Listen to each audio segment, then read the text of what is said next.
कुछ लोग कहते हैं केसरिया नहीं होगा, कुछ लोग कहेंगे हरा नहीं होगा। अरे हमारा देश का तिरंगा सबसे बेहतर है। हरा क्या हरियाली कोई मिटा सकता है? केसरिया क्या आसमान और सूरज के रंग को कोई बदला जा सकता है? नहीं।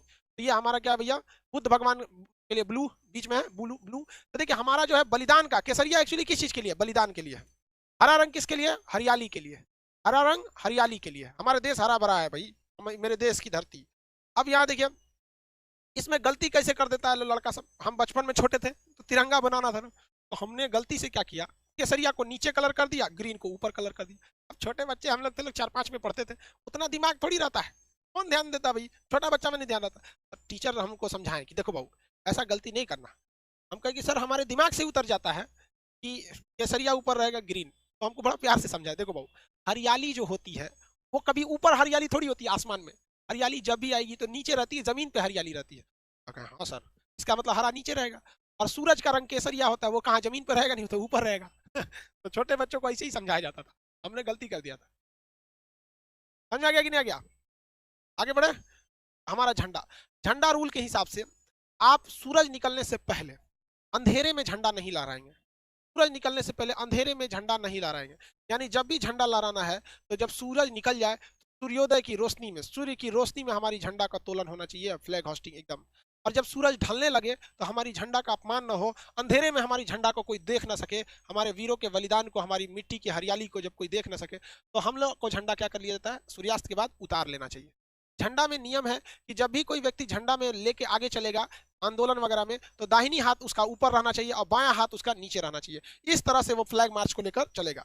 यहाँ पे झंडा को इस तरह से, ये नहीं कि दाहिना दाहिना हाथ कहाँ रहना चाहिए, ऊपर रहना चाहिए, राइट हैंड इस तरह से लेके वो मार्च करके चलेगा। समझ में आ गया कि नहीं आ गया? अब जैसे मान के चलिए कि अगर सैनिक हैं, अगर हमारे देश के सैनिक हैं, तो सैनिक को परेड वगैरह लंबी दूर तक नहीं रहना। अब मान के चलिए किसी को आंदोलन करके लेके जाना है झंडा, तो उसे क्या करना है, अपनी गाड़ी पर झंडा सबसे ऊंचा रहना चाहिए। अगर आप किसी धार्मिक झंडे को इस झंडे के साथ लगाना चाहते हैं, या भारत में रहकर किसी अन्य देश का झंडा लगाना चाहते हैं, तो कोई भी झंडा भारत के झंडा से ऊपर नहीं हो सकता। जैसे मान के चलिए किसी को अपना केसरिया झंडा लगाना है, किसी को हरा, किसी को लाल, किसी को गुलाबी, किसी को कुछ भी, तो वो इस झंडे से नीचे रहना चाहिए। हमेशा हमारे नेशनल फ्लैग का रेस्पेक्ट बना रहना चाहिए। हमारे झंडे से ऊपर किसी का झंडा नहीं रहना चाहिए, किसी को कोई दिक्कत नहीं। देश के अंदर अब पता चला अमेरिका में गए, कहेंगे कि हमारे झंडा ऊपर रहेगा, तो भाई अमेरिका के लोग का देश वो अमेरिका है और वो अपना झंडा ऊपर रखेंगे, तो ये तो बेवकूफी हो जाएगी ना भाई, आपका नियम अपने देश में लगता है। अब एक चीज और ध्यान दीजिएगा, मान के चलिए रूस के राष्ट्रपति व्लादिमीर पुतिन भारत में आए, तो व्लादिमीर पुतिन जब भारत आते हैं तो बताइए उनके सामने उनका झंडा नीचे रखेंगे, हमारा झंडा ऊपर हो जाएगा, तो भाई उनको भी तो खराब लगेगा। हर व्यक्ति को तो अपना देश प्यारा होता है। तो जब कई सारे झंडे एक साथ लगे हों, तो भारत का झंडा उस झंडे के दाहिने साइड रहना चाहिए। किस कहाँ रहना चाहिए? दाहिने साइड। मान के चलिए रूस अभी हमारा मित्र है, तो हमारा अपने मित्र को तो हम भी निराश नहीं ना करेंगे। नेशनल भाई सबके लिए इक्वलिटी की बात है। तो जब कभी भी आप अपने देश में किसी दूसरे के झंडे को बराबरी रखते हैं, जैसे कोई भी देश, पाकिस्तान वालों की बात नहीं कर, भारत वाले, रूस वगैरह की बात, तो हमें क्या करना है, उसको राइट साइड में रखना है। अपने झंडे को कहाँ रखना है? Right side.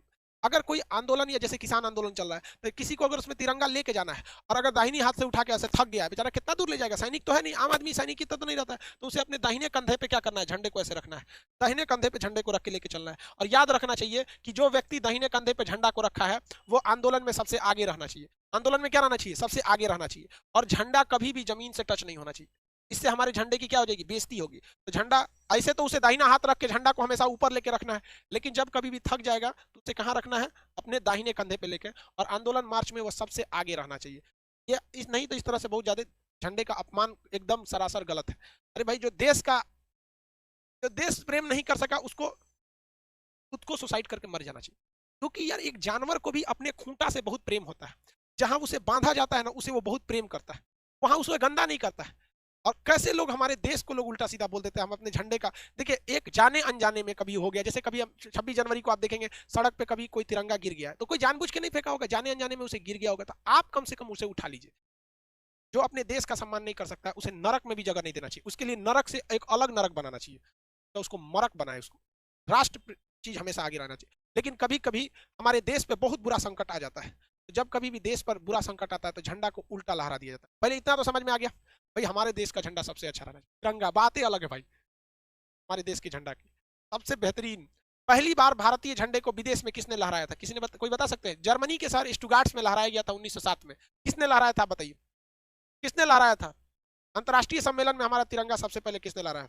मैडम भीखाजी कामा। एक सैल्यूट उस वीर महिला के लिए, भारतीय स्वतंत्रता की जननी कहा जाता है मैडम भीखाजी कामा को। तिरंगा झंडा लहरा दिया। तो 1907 में जब हम गुलाम थे तब लोगों ने देखा कि भाई ये किसका झंडा है, तब पता चला कि भैया ये देश भारत का ये क्या है, झंडा है। समझ में आ गया कि नहीं आ गया? किसी को दिक्कत है तो बोले, किसी को कोई दिक्कत? आगे बढ़े।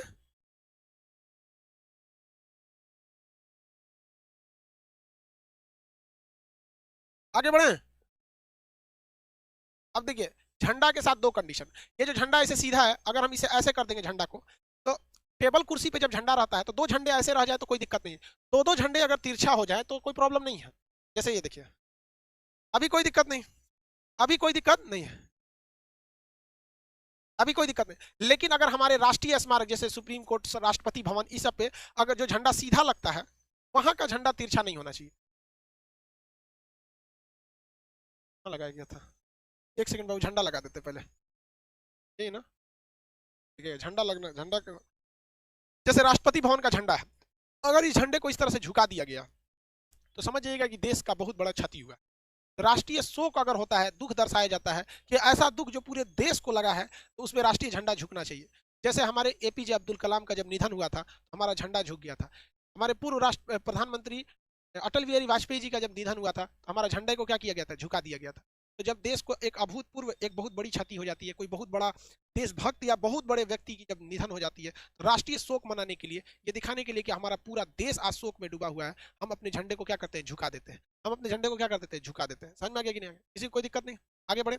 अब एक होता है उल्टा झंडा। उल्टा झंडा का मतलब ऐसे नहीं होता है कि लकड़ियां ऊपर कर देंगे, ये उल्टा झंडा नहीं है। उल्टा झंडा का सेंस क्या होता है कि केसरिया कहाँ हो जाएगा? नीचे। केसरिया कहाँ हो जाएगा? नीचे। ग्रीन वाला कहाँ हो जाएगा? ऊपर। उल्टा झंडा का मतलब होता है कि हमारे राष्ट्रीय शोक है, मतलब कोई विकट परिस्थिति आ गई, भयानक भूकंप आ गया हो, भयानक कोरोना कंट्रोल के बाहर हो गया है, त्राहिमाम त्राहिमाम हो गया है, कोई बहुत बड़ा जल सैलाब आ गया है, बहुत भूकंप टाइप का कुछ या सुनामी टाइप का कुछ आ गया, राष्ट्रीय संकट आ गया है, तो अब हम अपने झंडे को क्या करते हैं? उल्टा कर देते हैं। अपने झंडे को क्या करते हैं? उल्टा कर देते हैं। ये हमारे झंडे का उल्टा। भगवान न करे कभी हमारे देश पे ऐसा संकट आए, हमारी भारत माँ का झंडा हमेशा लहराता रहे शान से एकदम। यहाँ पर राष्ट्रीय शोक जो है भाई हमारे देश में कभी कभी तो होते ही रहते हैं। जैसे ये हमारे साइंटिस्ट अब्दुल कलाम, अटल बिहारी वाजपेयी, ये लोग हमारे, इनका गुजरना हमारे लिए भाई साहब एक तो बहुत बड़ा क्षति है। आगे बढ़े। झंडा से रिलेटेड किसी को कोई दिक्कत नहीं।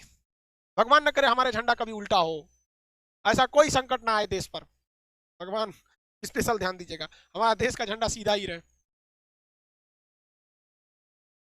आगे बढ़े।